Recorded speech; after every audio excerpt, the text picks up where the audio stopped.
Союзбек мырза, айтыңызчы, мына аймактардагы жаштар саясатынын өнүктүрүү боюнча конкреттүү Талас областы боюнча эмне иш кылдыңыздар?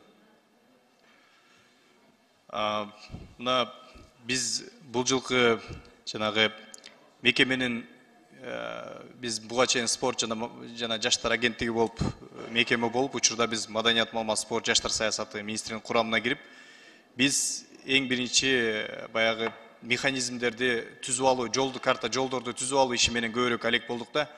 Бул деген биздин жергиликтүү жаш кызматкерлерибизди, жаштар адистери боюнча кызматкерлерибизди тактоо жана баягы өзүбүзгө ыңгайлуу боло турган ушул мекемелерибизге жайгаштыруу менен алек болдук.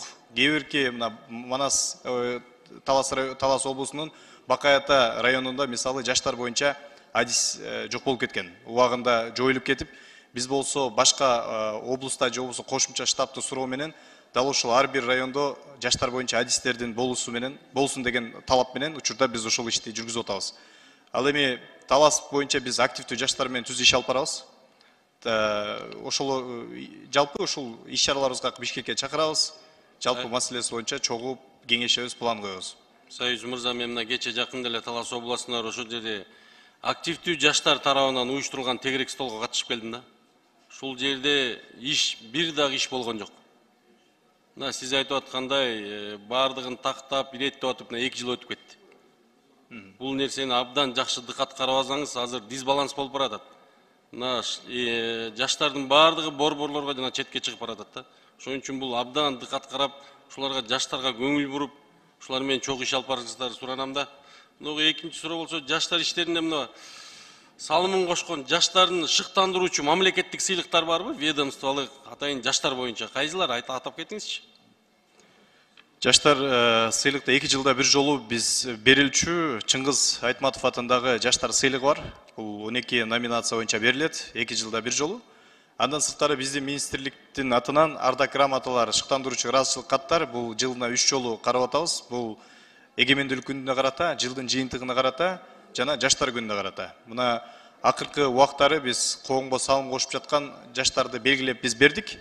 Андан сырткары мына аймактардагы жаштар менен иш алып барып жаткан сөз түрдө жаш лидерлер дагы ардак грамоталарга сунуштап киргизип жатабыз. Ушул кийинки дагы сунуш киргизсеңиз, эмки окуга чейин жалаң гана жаштарга тийиштүү ушул мамлекеттик сыйлыктарда киргизгенге өзүңүздөр сунуштарыңыздар берсеңиздер, чоң иш алып барайлы. Анан мынагу жаштар иштерине байланыштуу болгон эл аралык иш чараларга тандоо кандай критериялар менен тандалат? Мисалы сыртка чыгарып алып барып көрсөтүп келген учурлар болуп атат. Кандай критериялар менен тандоо алып кетип атасыздар? Бизде сыртка чыккан баягы форумдар, фестивалдар жаштар багытында абдан көп болуп турат. Бизде азыркы учурда мындай министрликте ушундай принципти койдук, ачык айкындуулук деп. Комиссияны биз өзүбүздүн министрликтин ичинде гана тандабайбыз, бияктагы коомдо жаштар багытында иш алып барган инсандарды кошобуз.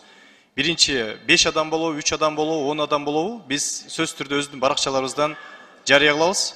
Мына ошол жарыядан келип түшкөн анкеталардын негизинде биздин уюштуруучулар тараптан багыттуу кээ бирки сунуштарын беришет да. Мисалы Маданият багытында, спорт багытында жаштар же интеллектуалдык багытында, IT багытында биз ошого тиешелүү туура келген жаштарды өзүбүзчө тандап алып туруп, аны маектешүү жолу менен, собеседование жолу менен алынат. Бизде ар бир кызматкерлерге биз онлайн базаны түзүп койдук. Азыркы учурда сизге өзүнчө көрсөтүп бере алабыз.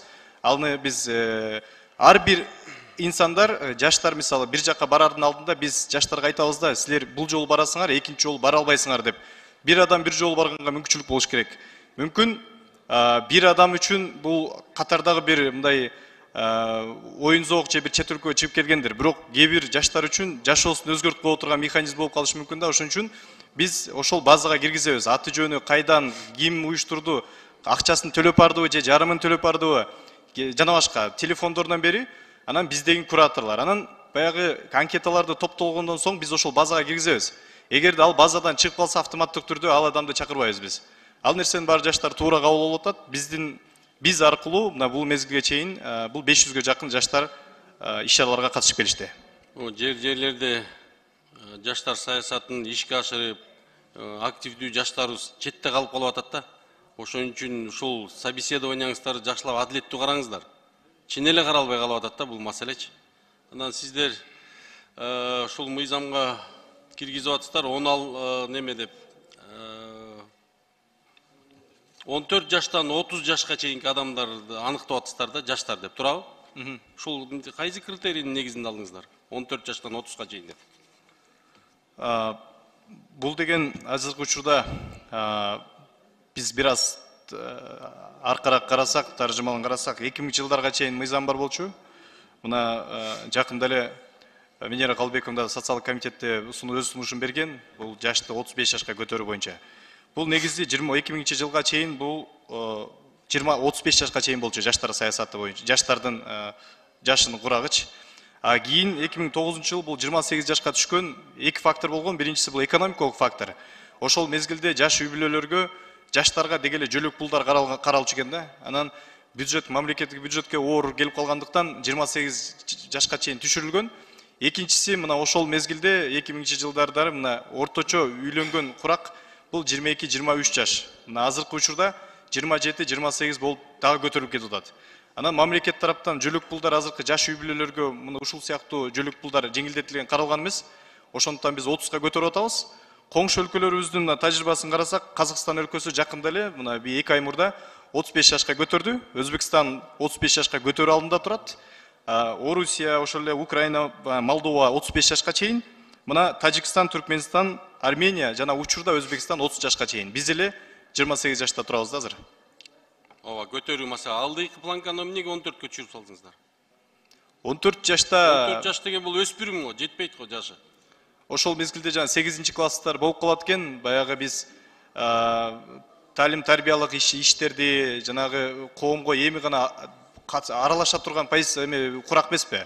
Мына ошол себептен ошол мезгилден баштап жумушту жүргүзүш керек деген максатта 14 жашты белгиленген да.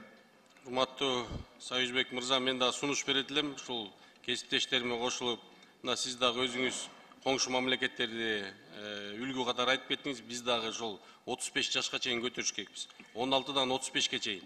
Себеби дегенде бизде шайлоо жөнүндө конституциялык мыйзамда дагы 35 жаш деп көрсөтүлгөндө, эки мыйзамды шайкеш келтирип койсок жакшы болот эле да.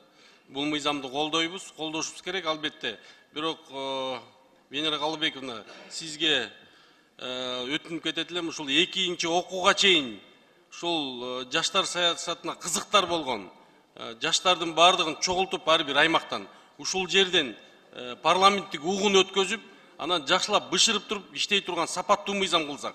Анткени биз жаштар дейбиз дагы, бирок жаштар сыртта калып калып атат да. Жаштарды баарды башка нерселерге биз колдонуп атабыз да. Өздөрүнө келгенде ушул мыйзамды жакшылап бекитип берсек, абдан жакшы болот эле да. Ушул мыйзамды колдоп берели. Баарыңыздарды чакырам. Рахмат сиздерге. Рахмат.